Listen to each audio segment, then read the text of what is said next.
C'est Voilà. parti. Salut tout le monde. Bonjour les amis.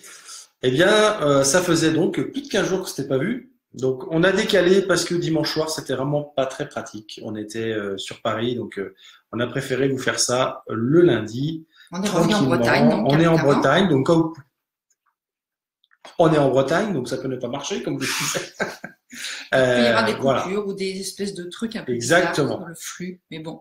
Alors, C'est pas dites-nous grave. un petit peu d'abord si vous nous entendez, si vous nous voyez, si Si vous l'image êtes n'est là. pas figée, si vous êtes Vous là, êtes parce là que pour l'instant, il n'y a personne. Non. Voilà. Donc, je vais partager pendant ce temps-là, donc je vais en profiter, je vais partager le live sur des groupes et des pages pour que tout le monde soit là. Donc, quand vous arrivez, Faites-nous un coucou faites-nous un quand petit vous êtes coucou là. quand vous êtes là, évitez de commencer quand il n'y a personne, ça sert à rien de parler dans le vide. Je vous rappelle que ce soir, c'est sortez de la victimisation, créez votre autonomie. Bonjour Cosa Nostra, donc je pense que Bonjour. c'est un pseudo, même si c'est une belle cause. Voilà. Alors, oui, la victimisation, je pense que tout le monde... Est-ce que vous nous entendez ceux qui sont là? Oui, Juste dites-nous si vous nous nous voyez entendez. bien et que vous Voilà. nous entendez bien. Parce que comme on est en Dites-nous si vous Bretagne, entendez. voilà, on n'est pas sûr du flux. Donc, La victimisation. aujourd'hui, la victimisation. Est-ce qu'on commence à travers les éléments de la médecine traditionnelle chinoise ou est-ce qu'on commence avec le fameux triangle de Cartman? Je suis sûr que dans ceux qui vont nous écouter, il y en a plein qui vont connaître ce triangle, hein, le triangle victime, sauveur, bourreau. Ouais, bah écoute, on peut peut-être commencer avec ce triangle-là. On commence avec ce triangle-là. Ouais. Donc, Sauf si tu veux. je vais partager un petit peu. Donc, qu'est-ce que tu peux... Alors, Est-ce que tu ouais. Tu peux expliquer le triangle de Cartman à Oui. nos amis? Bah, le triangle de Cartman, je pense que certains d'entre vous doivent le connaître. C'est, vous savez, c'est ce triangle où on passe par d'une posture à l'autre, entre victime, sauveur ou bourreau. Et souvent, en fait, dans notre vie et dans toutes les situations, on peut être à un moment donné victime, et puis on va trouver un sauveur, et puis on peut devenir bourreau, ou vice versa. On peut devenir sauveur et après bourreau parce qu'on en a marre que la victime reste victime. On peut, et ainsi de suite. Il y a plein de cas possibles.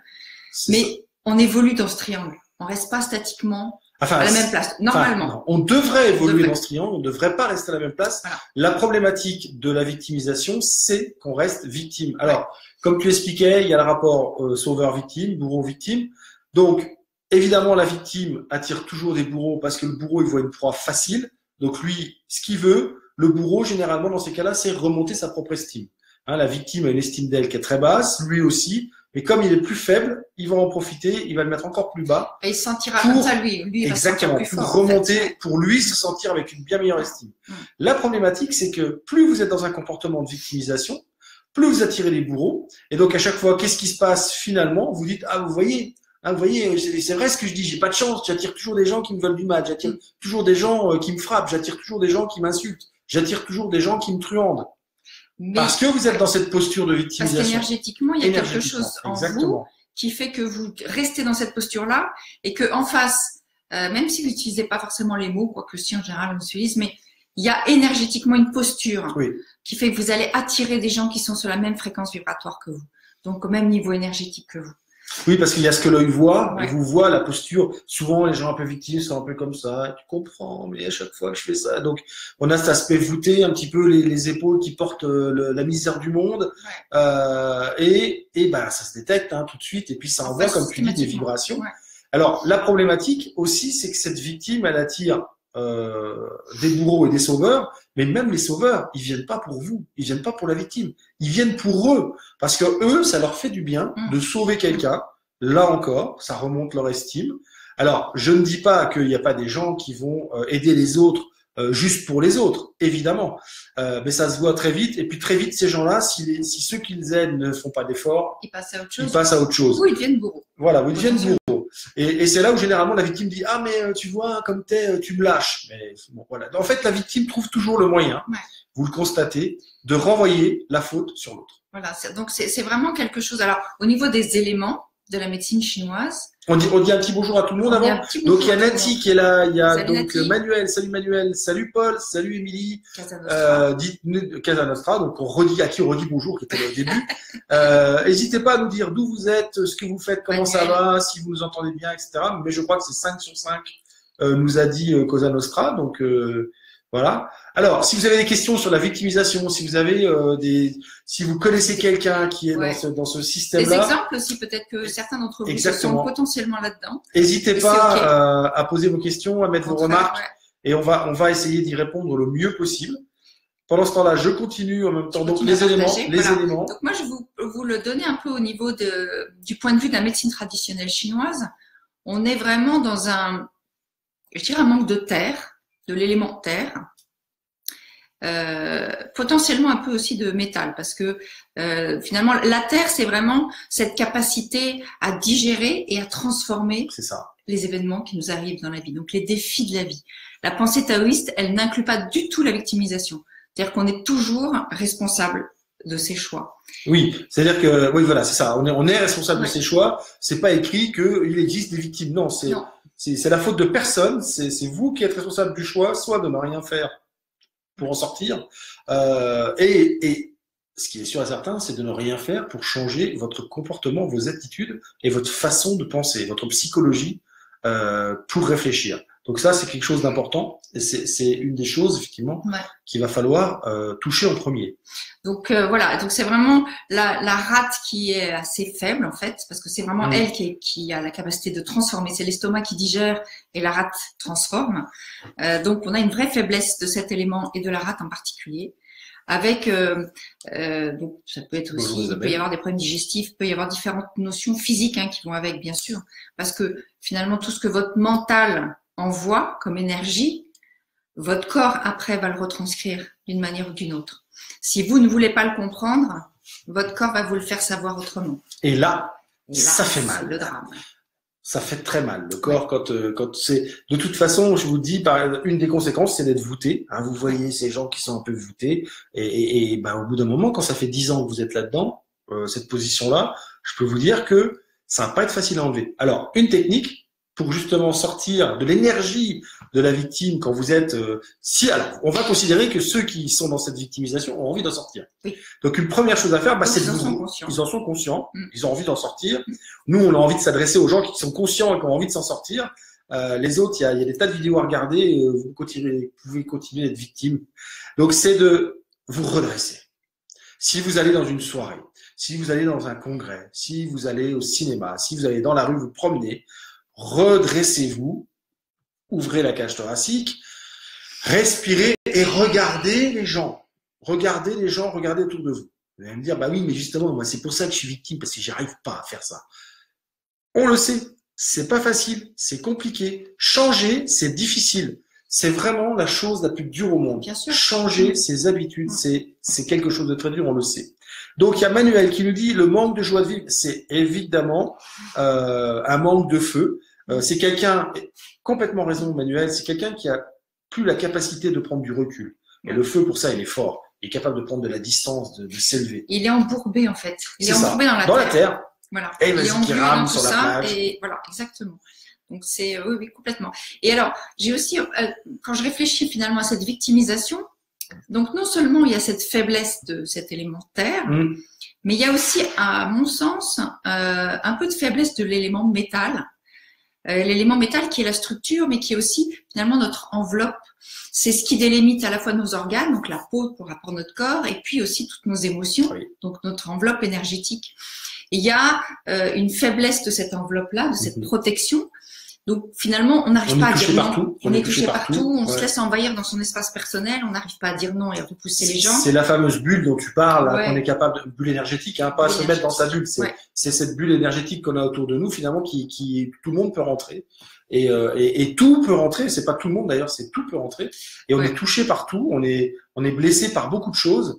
On a tendance à être victime et en plus un peu susceptible. Parce que forcément, on est à fleur de peau, on est à vif, et tout nous touche x10. Oui, c'est ça. Voilà. Est-ce que parmi vous, je sais, il y en a que je connais, je sais qu'il y en a qui sont passés par des situations de manque de morale qui fait qu'on devient victime finalement, parce que quand on n'a pas de morale, on a tendance à essayer de trouver des explications ailleurs que chez soi. On n'a pas envie de voir ce qui est encore plus noir que ce qui est déjà noir. En fait, on cherche des excuses à l'extérieur. Exactement. Et pas à l'intérieur, pas chez soi. Forcément. Parce que allez voir, c'est noir déjà dans votre vie. Et ce qu'on vous dit, pour vous en sortir, il faut aller voir ce qui est encore plus noir. Je sais pas qui a envie de faire ça comme ça au départ. Donc, on va plutôt s'orienter sur mettre un peu de joie. J'avais fait une vidéo un jour de faites-vous 5 plaisirs par jour. Ben, pensez à faire 5 petites choses qui vous mettent en joie chaque jour. C'est peut-être pas grand-chose. Ça peut être prendre un café sur une terrasse. Ça peut être de boire un bon jus ou quelque chose comme ça que vous aurez préparé. C'est peut-être appeler un ami et parler 10 minutes. C'est des choses simples. N'allez pas chercher compliqué. Et vous le faites. Et vous les marquez. Et puis vous marquez ce que vous ressentez. Comme toujours. Et énergétiquement, en fait, justement, cette notion de terre et de métal, vu que le métal, c'est cette enveloppe, c'est la peau. Alors, potentiellement, certaines personnes qui ont des problèmes de peau, d'eczéma, de psoriasis, de choses comme ça, qui viennent de manière récurrente, posez-vous la question, justement, par rapport à ce problème de est-ce que vous vous laissez pas envahir par l'extérieur? Est-ce que vous arrivez à dire non et vous protéger? Et une des choses intéressantes, c'est de reprendre contact avec sa peau. Et soit, vous savez, sans rien, sans huile, sans juste toucher comme la tu peau. Disais le jour, là, ouais, le massage, faire ça, voilà. comme ça, juste toucher. se toucher parce que c'est cette enveloppe, déjà, c'est celle qui est concrète. Au moins, vous pouvez toucher. Ça veut dire quoi? Ça veut dire que si on se touche puis qu'on sent quand on se touche, ben on est vivant. Ouais. On est vivant. On est vivant. On s'aperçoit qu'on est vivant et de se dire, bah oui, tant qu'on est vivant, on peut changer, on peut avancer. Et c'est peut-être une prise de conscience toute bête. Mais néanmoins, c'est se rappeler que on est là, on est vivant, on est quelque chose, on est quelqu'un. On on est quelqu'un. C'est beau ça. Oh, c'est beau. Et alors, sur la Terre, il y a Manuel qui nous dit, et tu as raison, c'est que quand on est dedans, ça devient confortable. Oui. Alors, je le redis encore une fois, je sais qu'il y en a qui nous écoutent souvent, qui le savent. La zone de confort, c'est confort parce qu'on la connaît. C'est pas confortable comme un bon canapé. C'est pas ça la zone de confort. On dit confort parce qu'on la connaît, parce qu'on se conforte à rester dedans, parce que ça nous plaît pas, mais au moins on sait ce qui se passe. Parce qu'on sait ce qui se passe, c'est ça. Ça nous rassure. Voilà. Mais c'est pas une zone confortable au sens où on se met dans un beau canapé avec un bon whisky de 15 ans d'âge, tout ça. Non. C'est pas du tout ça, comme confort. C'est pour ça que, comme tu dis, Manuel, effectivement, ça devient confortable parce qu'on connaît le truc. On sait se plaindre, on a nos répliques, on a nos excuses, on a nos sauveurs qui viennent de temps en temps. Puis un jour, on a un gros bourreau qui nous met bien bas. Et là, on comprend qu'il est temps de sortir, effectivement, de ce truc-là. Mais je pense que, alors, je sais pas vous, mais moi, ça m'arrive souvent de croiser des personnes comme ça. Et au début, en ce moment, ça l'agace un peu. Mais moi, je dis ça. On a envie d'aider parce qu'il y a ce côté quand même compatissant. Bonjour Julie, bonjour Iman. On a envie d'aider et puis tout d'un coup, au bout d'un moment, quand on sent que cette personne-là tourne en rond et qu'on n'a pas l'impression qu'elle veut s'en sortir, en tout cas qu'elle fait ce qu'il faut pour s'en sortir, là on a tendance à devenir bourreau. Il y a une espèce de colère qui vient parce qu'on dit mais fais chier quoi. Donc là ça fait et hop ça coupe et la personne en face ne comprend pas. Parce que depuis toujours, tu as toujours été là pour l'écouter, pour l'aider, mais là tu dis j'en ai marre. À un moment donné, c'est notre ami Jean Nadeau qui dit ça, un ami, c'est là pour écouter, une fois. Et je dis bien écouter complètement. C'est pas là pour lui donner des conseils, non, c'est écouter. C'est la vraie écoute. La vraie écoute, c'est-à-dire on écoute, il a envie de se confier, il a envie de pleurer, de se plaindre, de crier, on l'écoute. Une fois. On dit rien. 2 fois. À la 3e, l'ami se doit de lui dire bon, maintenant, tu vas te secouer. J'ai compris tous tes malheurs, j'ai entendu tout ce que tu m'as dit, je compatis. Mais maintenant, mon devoir d'ami, c'est de te secouer. Ça te plaît ou ça te plaît pas, mais moi, je suis ton ami et j'ai pas envie de te voir comme ça. Et je sens que maintenant, je dois te dire de te secouer. Ça marche pas. Mais c'est important, avant de faire ça, d'avoir montré qu'on comprenait, qu'on était compatissant et qu'on entendait ce que l'autre disait.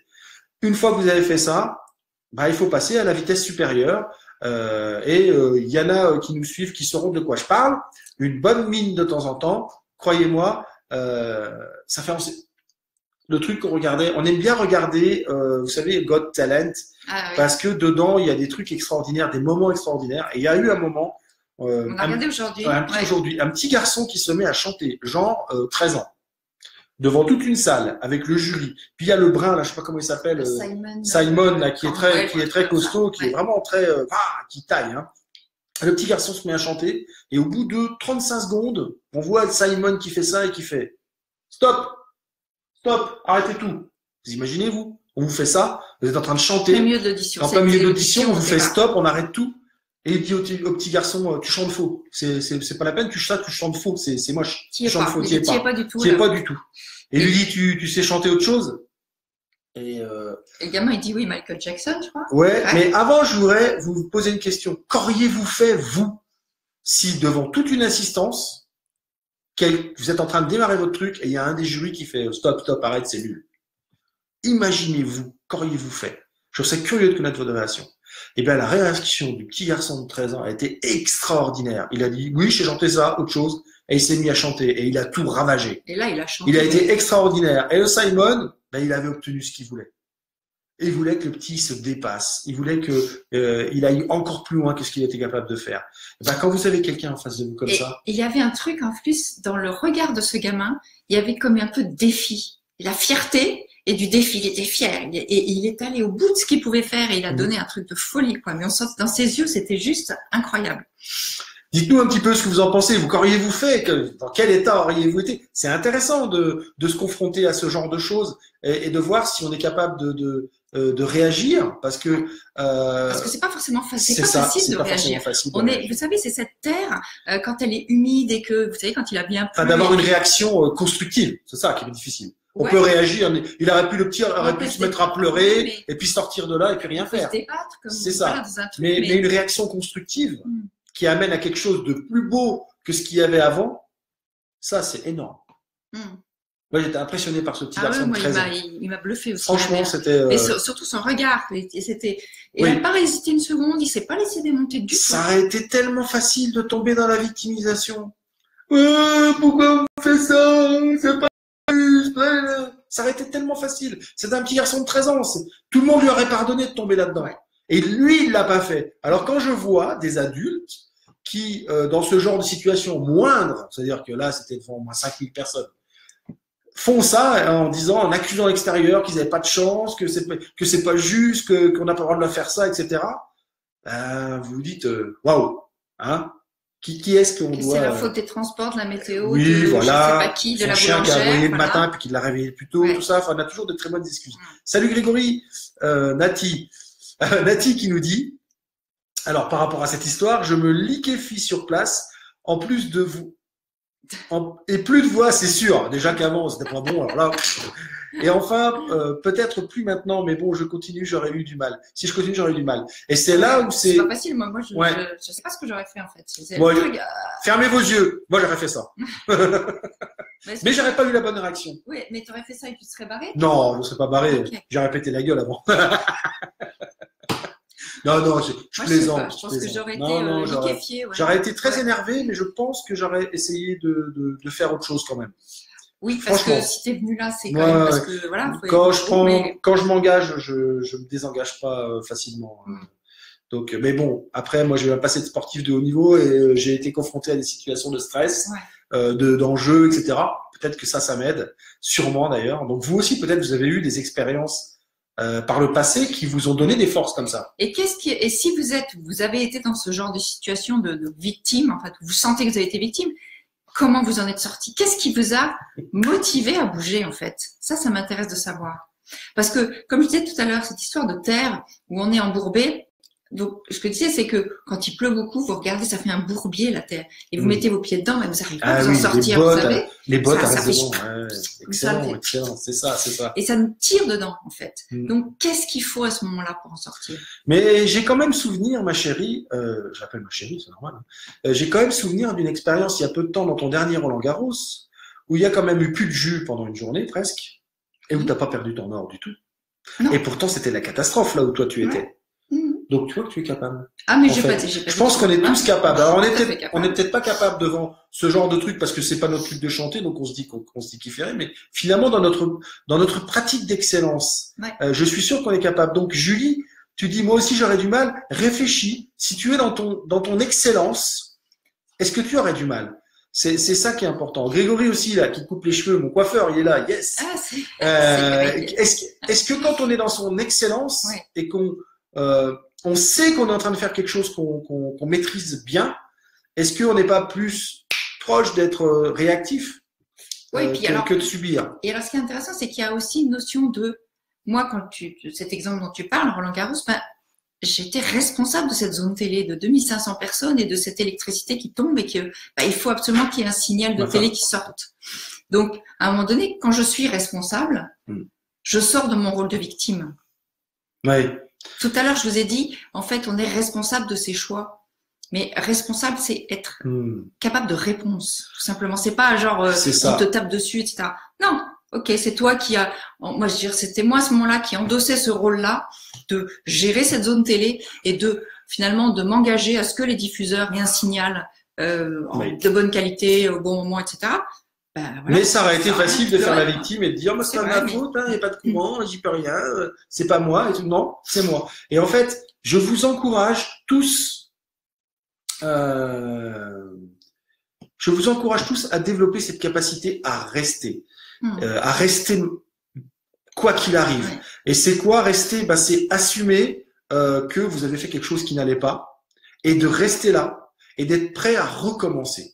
Développer cette capacité-là. Et souvent, les gens qui sont dans la victimisation, c'est ça. C'est qu'ils sont pas capables de rester avec ce qui leur arrive. Ils préfèrent tout de suite s'en débarrasser, enfin, pense-t-il, s'en débarrasser en le rejetant sur la faute de quelque chose d'autre ou de quelqu'un d'autre. Et développer cette capacité à rester, ça va vous permettre de vivre certaines situations difficiles, avec moins de stress et sans panique. Et vous allez voir que vous allez réussir à faire des choses que vous ne faites pas d'habitude. Moi, je sais que c'est mes formateurs, Louis et Marco, nos formateurs d'ailleurs, qui m'avaient dit que j'avais cette capacité. Moi, je fais une grosse boulette, derrière, je reste quand même. Puis je prends une grosse soufflée, mais après, ok, bon, c'est fait. J'assume, j'ai fait une bonne boulette. Bon, maintenant, on recommence, on y va, on redémarre. Vous voyez, c'est sûr qu'il faut être capable d'encaisser ça et puis de reconnaître que on n'a pas fait ce qu'il fallait. Ouais, et puis donc, du coup, reconnaître finalement, on a fait une erreur. Et donc, qu'est-ce qu'on doit apprendre de cette erreur? Comment je dois le transformer? C'est ça, c'est là où on revient à la terre et à nos défis. Julie, elle a répondu, elle a dit dans mon champ de compétences, je trouve des solutions, je commence. Je crois que ce petit garçon, il était dans son champ de compétences. Ouais, c'est ça. Mais moi, j'étais dans mon champ de compétences. Exactement. Quand je l'ai fait. Et Grégory a répondu un certain lundi 29 mai, yes, 2016, exactement. RG, 3 mois. RG, 3 mois pour se faire rembourser les places. Nathalie qui dit, dans l'excellence, on ne subit pas, on cherche en soi la réponse à donner. C'est là où je voulais en venir. Très souvent, quand on est dans la victimisation, on est en réaction tout le temps. Et c'est important dans la vie de savoir être en proaction. C'est quoi la différence? C'est que la réaction vient après l'événement. La proaction, ça se passe avant l'événement. C'est-à-dire que ça s'appelle être prévoyant aussi, la proaction. Donc être proactif, en fait, vous allez être dans l'action. Vous allez mettre des choses en place, vous allez faire en sorte de ne pas subir les situations, ou en tout cas, de subir le moins possible. Parce que si vous cherchez trop à ne pas subir, là, vous allez être dans l'excès et vous allez être dans le contrôle. Donc, la proaction, c'est juste avant le contrôle. C'est vraiment faire des actions pour être dans l'action et non pas dans la réaction. Donc, du coup, souvent, les réponses sont beaucoup plus adaptées parce qu'elles ont été anticipées, elles ont été réfléchies. Et donc, je dis toujours, surtout au niveau de l'impact, quand vous avez des impacts positifs sur les gens, essayez de voir ce que vous avez fait ce jour-là pour avoir cet impact positif sur les autres. Et après, faites la même chose en conscience. Vous allez voir que cet impact va monter d'un cran. Ouais. Qu'est-ce que vous en pensez? On assume la boulette, oui. Écoutez, reconnaître ses erreurs, en effet, c'est bien. De les assumer, c'est encore mieux. Mais le plus difficile, c'est d'encaisser et d'enchaîner la journée. Exactement. Exactement. Et c'est ça la capacité à rester. C'est là qu'on devient responsable de ses choix. C'est là qu'on commence à assumer, qu'on devient autonome. Parce que finalement, le titre qu'on mettait, c'était retrouver votre autonomie. À partir du moment où vous restez victime, vous mettez finalement vos choix, votre vie, tout ce qui dépend de vous dans les mains de quelque chose ou quelqu'un d'autre. Donc, vous n'êtes pas autonome. Or, vous êtes venu là pour être autonome et accomplir certaines choses. Exactement. Vous avez des défis à accomplir. Et la Terre, finalement, la Terre en tant que la Terre, la planète, c'est un merveilleux terrain de jeu pour ça. Alors, certes, on tombe et puis on se relève. Comme le gamin, quand on est gamin, on tombe et on se relève. On tombe et on se relève quand on apprend à marcher. Plus de 1000 fois. Ouais. Vous imaginez, il n'y a pas que ça, apprendre à parler. C'est quand même pas facile d'apprendre à parler. Vous n'avez pas abandonné, vous savez tous parler. C'est pas facile d'apprendre à marcher. Vous avez tous appris à marcher. Donc, si vous avez réussi à apprendre des choses aussi compliquées et aussi difficiles à votre plus jeune âge, imaginez aujourd'hui ce dont vous êtes capable. C'est incroyable. Donc, vous voyez, prenez tous là, on est 7 ou 8 là connectés, prenez tous le temps de réfléchir à ces trucs-là. J'ai quand même été capable d'apprendre à marcher et à parler en 3 ans, quoi. Waouh, mais c'est le truc. Vous avez qu'à voir les gens qui ont besoin de réapprendre à marcher. Comment c'est dur, combien de temps ils mettent. Donc, mettez-vous ça en tête et dites-vous, waouh, si je me connecte à cette énergie que j'ai utilisée quand j'étais petit pour apprendre à marcher et pour apprendre à parler, pour apprendre à écrire aussi, tout ce que vous avez appris, si je la mets au service de mon projet de vie, de ma relation, de ma vie en communauté, imaginez ce que vous pouvez faire. Imaginez ce que vous pouvez faire de mieux que maintenant, de différent que maintenant. Si vous mettez ça au service des autres, au service de, justement, quand tu parles de quelque chose d'autre, en fait, d'une collectivité de plus grand que vous. Voilà. Imaginez un petit peu toute cette énergie positive. Ressentez-la, là, fermez les yeux, imaginez. Vous êtes en train d'apprendre à marcher, voilà, vous réussissez à marcher, vous réussissez à dire papa, maman. Je suis sûr qu'en reculant dans le temps, je vous jure, hein, reculez dans le temps sur la chaîne du temps, vous allez vous rappeler de ce moment-là. Parce que c'est une sensation. Votre corps, lui, il l'a ancré. C'était une joie ultime. La première fois qu'un bébé marche, il est fier, là, comme s'il avait toute une chaîne de resto à son compte. Hein à marcher, c'est pas bien un peu chambrant, mais donc soyez fiers de ça, ressentez cette énergie et appliquez-la dans votre vie de tous les jours. Dites-nous un petit peu ce que ça vous fait là, de vous replonger dans ce truc de réussite. Vous vous rendez compte de la réussite? Puis encore mieux, hein, on va aller jusqu'au bout. Sachez quand même que vous avez commencé votre vie en gagnant la plus grande course qui existe au monde. La course des spermatozoïdes pour arriver à l'ovule. Vous êtes arrivé le premier. Vous avez commencé par gagner. Donc souvenez-vous de cette énergie-là aussi. Vous avez commencé votre vie en gagnant, en étant le premier. Il n'y a pas de raison pour que ça ne recommence pas. Donc, si vous étiez une victime au début de ce live, j'espère que vous avez déjà quelques petites billes pour aller changer ça. Connectez-vous à l'énergie. Et j'ai envie de dire, alors après, il y en a qui ça parlera peut-être pas, mais vous êtes venu ici pour quelque chose. Donc finalement, il y a cette autonomie. Donc, ça sert à rien de victimiser, de dire c'est pas de ma faute. Non, non, vous avez des choses à faire. Vous êtes venu là pour faire certaines choses et les accomplir. Et c'est maintenant. Donc c'est vraiment important de se connecter à ça et de vraiment de sentir à l'intérieur de soi cette force et cette puissance qu'on a tous. Et c'est celle-là qui nous permet d'avancer et de vivre, hein, finalement, de vivre. Donc, je pense qu'on a fait le tour de la question. Donc, nous, on va être proactifs. Vous savez que Facebook a changé ses règles. C'est compliqué aujourd'hui d'avoir comment dirais-je, du réseau, enfin, de se promouvoir organiquement, c'est-à-dire gratuitement. Donc, si vous aimez ce qu'on fait, si vous aimez nos lives, si vous aimez nos conseils, si vous y retrouvez, si vous progressez, vous êtes 8 là. D'abord, partagez-le, le live, c'est important. Partagez-le, soit dans vos groupes, sur votre page, sur votre compte, et puis likez, et puis invitez des gens à aimer la page Rends ta vie sublime, parce que c'est grâce à vous qu'on va pouvoir encore grossir, toucher plus de monde. Nous, on a envie vraiment de contribuer et de donner. Alors, j'ai créé un groupe qui s'appelle Activez votre vie sublime. Donc, si vous avez vraiment envie d'avoir des choses en plus et qu'on fera que dans ce groupe, ça sera un groupe fermé. Donc, il y aura que ceux qui sont dans le groupe qui pourront avoir accès à certains lives, à des petites capsules qu'on donnera en plus, des conseils, des posts, etc. Vous allez sur activez votre vie sublime et puis vous demandez à rentrer dans le groupe. Voilà. Et je vous ferai rentrer dans le groupe et vous participerez donc à tout ce qu'il y a en plus dans ce groupe-là. On vous souhaite un bon lundi soir. Bonne soirée et puis on vous dit dans 15 jours. Voilà. Ciao les amis. Ciao. Ciao.